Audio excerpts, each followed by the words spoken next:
Халық артисты Нурия Ахмедсафин һәм Татарстанның от казанган артисты Энже Камалиева. Исәнмесез, хуш киләсез, мөхтәрәм қунакларыбыз. Исәнмесез, хәерле теләр. Белгәнебезчә, бүген сезнең театрда ретро-концерт булачак. Нинди концерт ул? Нәрсә уңайыннан? Менә шул хакта үзегез тулырак сөйләгез әле. Ретро-концерт безнең бу театрны оештыручы, нигез салучы, аның беренче директоры, режиссеры, актеры булган Фәрит Әхмәтҗановичка багышлана. Аның юбилейына 80 еллыгына. Менә шулар ретро-концерт ашабыз, анда концерт номерлары гына түгел инде, искә алулар була. Аннан менә видиктан нәрсәләрдер күрсәтәчәкләр, өзекләр инде. Архив кадрлар булачак, фотолар булачак әйбәт. Менә шул аралашып җырлар белән ул яраткан җырлар аша бирелә инде. Сезгә аның белән ничә ел эшләргә туры килде, Нурия Әхмәтова? Фәрит Әхмәтҗановичны мин 1977 елны беләм. Бу вакытта Күчмә театрда эшлидем. Ул шунда килеп үзенең диплом спектаклен куйды. Шуннан инде дистәләгән спектакль, аның спектакльләрендә катнаштым. Һәм инде ничә еллар үткәч аңа китәргә туры килде. Әйдәгез әле тамашачыларыбызга да Фәрит Хәбибуллин турында кыска гына архивтан видеоязма күрсәтик. Аннан соң әңгәмәбезне дәвам итәрбез. Әйдәгез.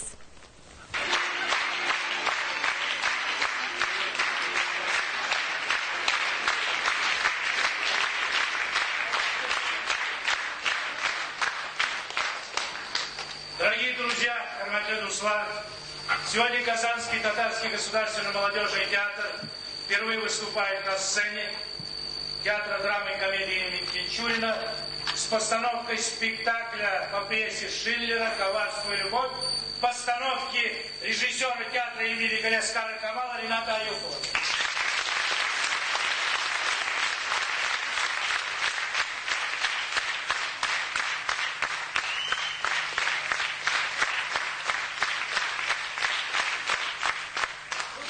Спектакля известный художник театральный Андреа Замилова.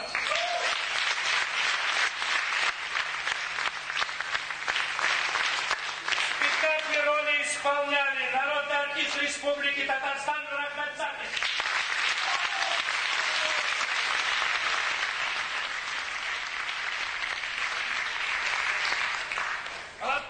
Менә Нурия Әхмәтова, сез дә бар. Бар. Истәлекле спектакль безнең өчен.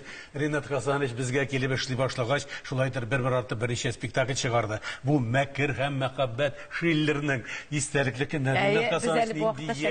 Беләсезме, ай, ул вакытта әле безнең бинабызда юк дигәндәй, әнә шул Островский урамындагы бер кичкенә бер бүлмәдә уйнадык без аны. Сдавать ит. Бу Кәрим Тинчурин бинасында. Беренче тапкыр дип әйтә алам. Беренче тапкыр премьерасы. Әйтә аласызмы? 94-95-ләр бу Нурия. Наверное. Безнең шәкерт вакытлар бу.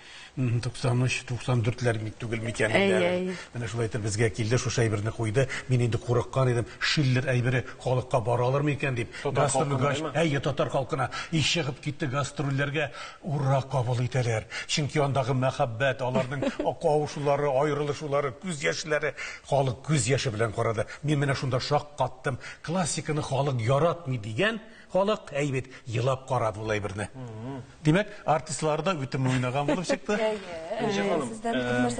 Сезнең өчен кем ул Фәрит әфәнде?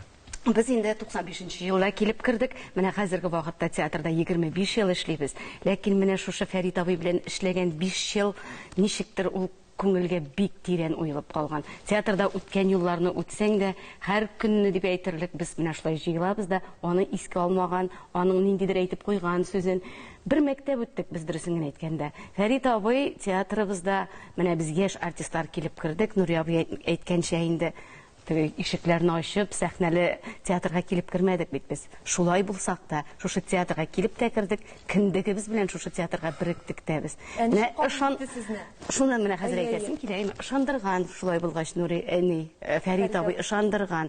Без инде ул вакытта рольләргә рәхәтләнеп, бер артлы рольләр, гастрольләр, Татарстан авыллары, мәктәпләр, садиклар гына түгел, шуны әйтәсем килә. Кокшетавка чыгып китте ул безне. Кокшетавда Нурия абый тайга кичү Ибрахим Салахов шундый шәхесләр белән таныштырды. 96 ел бу. Яшь артистлар өчен бу зур әйбер бит. Авыл гына түгел, шуннан кайтып кердек 97 ел. Мәскәүгә алып чыгып китте. Стажировкага. Анда шундый шәхесләр, нишәмә театр, бөтен театрга без яшьләр театр корочка белән керәбез, әйме? Бу бит Фәрит абыйның шундый менә ни кеше. Анда билетлар белән торалар, театрга керә алмыйлар. Ә без һәр театрга кайсына барасыбыз килә, яшь артистларны шулай итеп театрга менә кая китәсең аннары ул театрдан? Биректерде. Аннан соң менә Фәрит абый безнең язмышыбызда әлбәттә зур урын алып торган шәхес ул. Нурәхмәт абый, сезнең истәлекләрегез? Аның кызганычлы булды китүе дә. Мен аны 60 яшы тулган көнне алдылар, әйбит 67 яшы тулганда ул мәрхүм булды, бик фаҗигале төстә. Менә ул безнең театрда 14 ел эшләп калган икән, әйбит. 14 ел эчендә шул мин китапны карап чыктым, әле 40-тан артык әсәр куелган. Менә шушы дәвер эчендә 40-тан артык әсәр.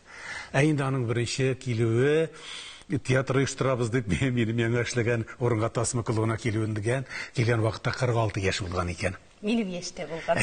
Инде кем әйтмешли, әнә Кәрим Тинчуринда беренче эшли башлаган 77 елда аңа 36 яшь булган икән әле, бөтенләй яшь. Ни бары 36 яшь. 36 яшь, әйбит, менә 46 яшендә ул театр оештырабыз диде, студияны оештырды, 60 яшендә җибәрделәр, 67дә мәрхүм булды.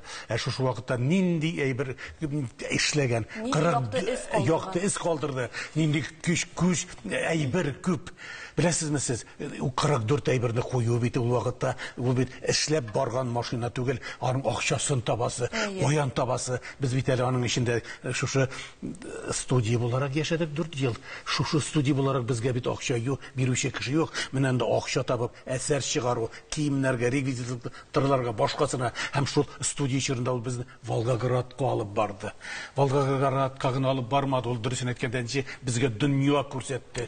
Күкчәттә удалылары, Казакстан, Белоруссия, Мәскәү. Менә шушы, әгәр дә Фәрит Әхмәтҗанович булмаса, дөресен әйткәндә, мин бүгенге көндә аларга җыенып чыгып китә алмаган булдырдым. Сезгә дөньяны ачкан ул. Дөньяны ачты, дөньяны күрсәтте һәм барлык кем әйтмешли белемебезне күтәрде. Мәскәү артистлары белән, андагы кешеләр белән 2 ел рәттән бардык. 93-97дә бер ай торып, менә шушы мастерлар куласында без ныгыдык, белемне өстәдек.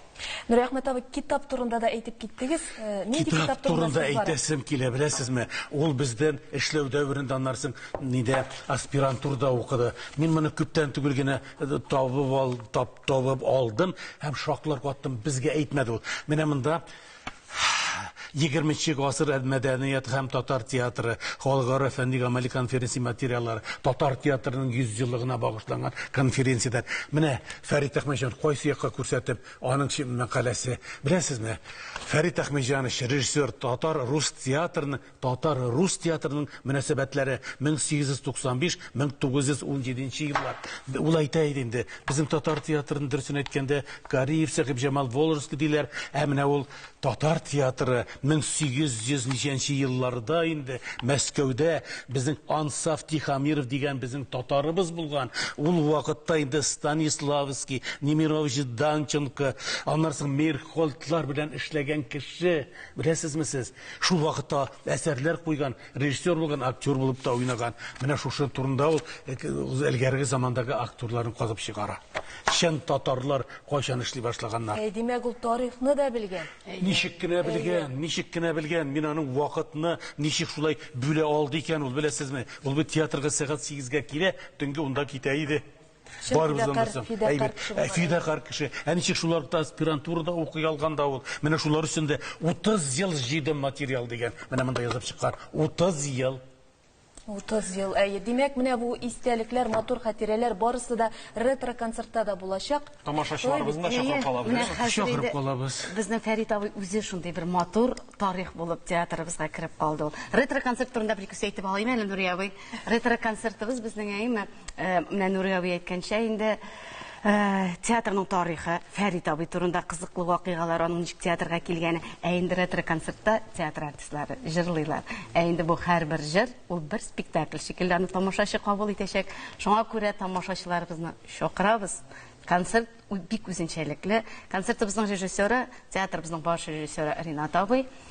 Килегез, һәр кешенең күңеленә хуш килер дип уйлыйбыз. Һәм әлеге концерт аның якты рухына дога булып Амин. Амин, шулай Бик булсын. зур рәхмәт сезгә, мөхтәрәм кунакларыбыз. Безгә бик зур рәхмәт чакырып. Сезне дә чакырабыз. Рәхмәт.